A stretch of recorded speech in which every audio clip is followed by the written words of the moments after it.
Well, I feel really stupid for being inside on a beautiful day, but I do also need to get going on this project and brought the Ferrari back out here to store it for the remainder of the winter, since the unicorn is now downstairs as well.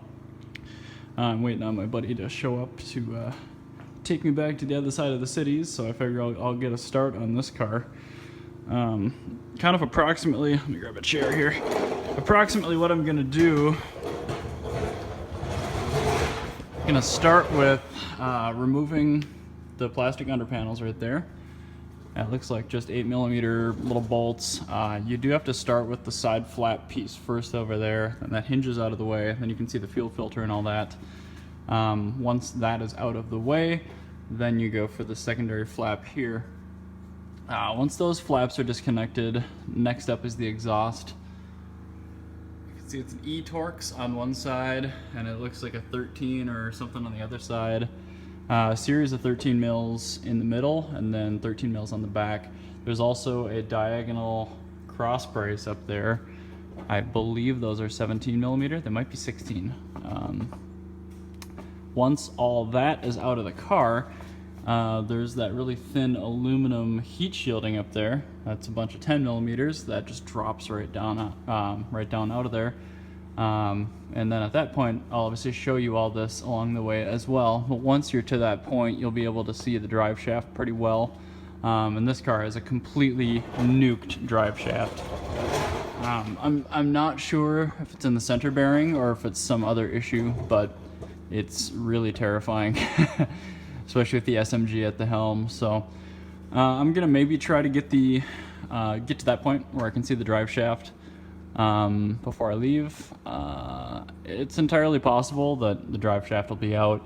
Less likely, but also possible we'll be able to pull the trans out. So we will see on that one. There's a lot of fluids in there. On top of the transmission oil, you also have a bunch of hydraulic oil that powers all the mechatronics for the SMG. So again, I'm going to start with these plastic panels here. After that, I'm going to move to the exhaust, and then the heat shield and brace. So got to change shoes first. I just bought some sweet new, not even poser Ferrari shoes, right?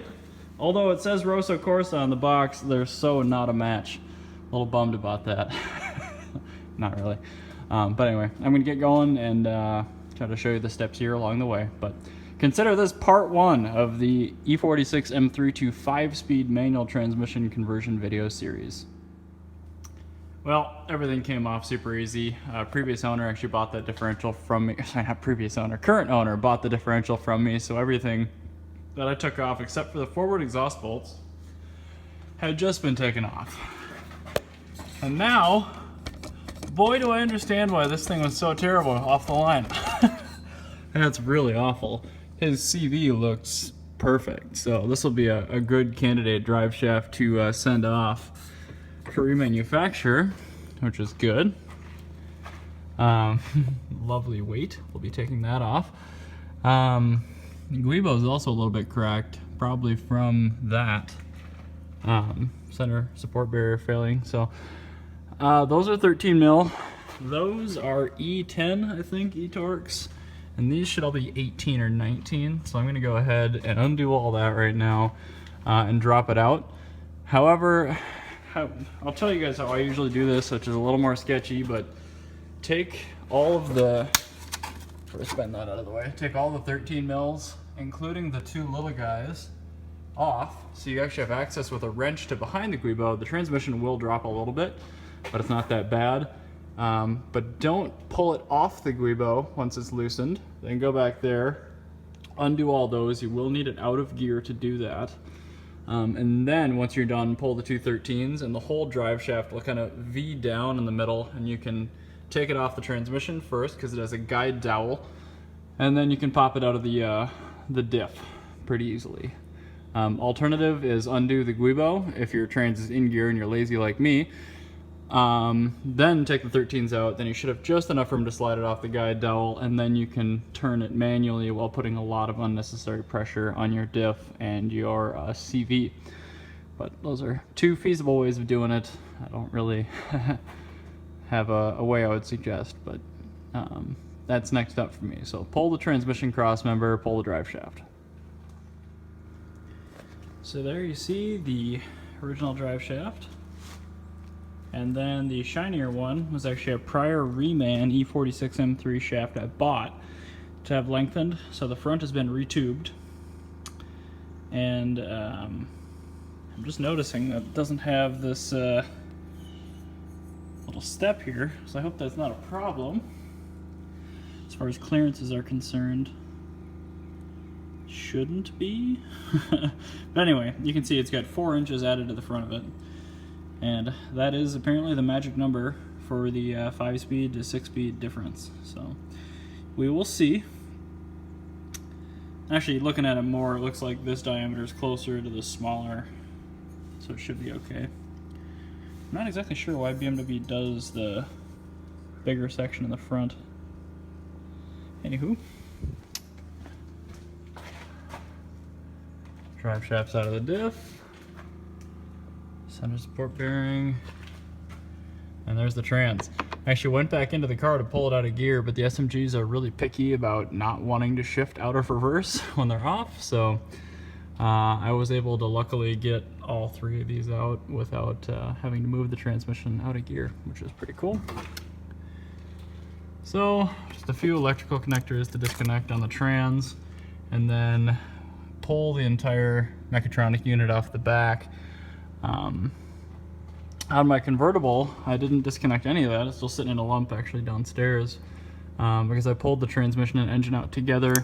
This engine's staying in here, so I don't have that luxury, but it's really not too bad to just sort of pull all the lines, pull the electronic slave, stuff like that. So I don't exactly remember how to get up that bolt on top. If it's too difficult, I'm just going to pull the lines off the mechatronic. But yeah, we will see. Shouldn't be too bad. It's just electrical plugs and hydraulics. So after that, we can actually start unbolt the transmission from the engine. And then really, mechanically, we're not that far away from having the old trans out. Then we have to deal with the new flywheel, the new clutch, since I'm running an e46 M3 flywheel and clutch on this car. I believe you can run the e46 M3 flywheel with an e36 M3 clutch on it, but I didn't want to chance it on a car that wasn't mine. So again, we'll go through all that, but just updating you on the progress so far, and then also the drive shaft. Unfortunately, I don't have a 5-speed here with me today, so I can't do any measurements. But when I was doing the convertible, that was what I read, so hopefully that's correct. We'll find out shortly. Now we're topside. You can see the SMG pump sitting down in there. That whole assembly is really not too difficult to pull out. I think it's just a pair of 10mm. There's one right down here by my middle finger. And actually the rest of it I think is just dowels and rubber grommets, so it might just be that single 10mm, then I can move it out of the way, and then I think there's a 13 back there that holds this bracket on, which I'll have to move to get it out of the way. Everything was in a really inconvenient location down below, so I'm going to unplug all this and just throw the lines under the car. I think that's probably going to be a better end game solution, so here we are. So bell housing bolts are all out. The starter was hanging on the transmission, so I had to smack that a little bit from the top side. But I believe everything else is disconnected now. So I'm just gonna wiggle a large screwdriver between the transmission and engine, and hopefully take this bad boy out of here. I think you might have had it on the lift differently. Well, it's out. Big puddle of CHF 11S everywhere, but thanks, SMG. That's probably as far as I will go today because of not having a transmission to stick back on it, but I suppose maybe I could pull the clutch off and see how that looked. Such a stupid thing. It worked alright, but doesn't make it any less dumb.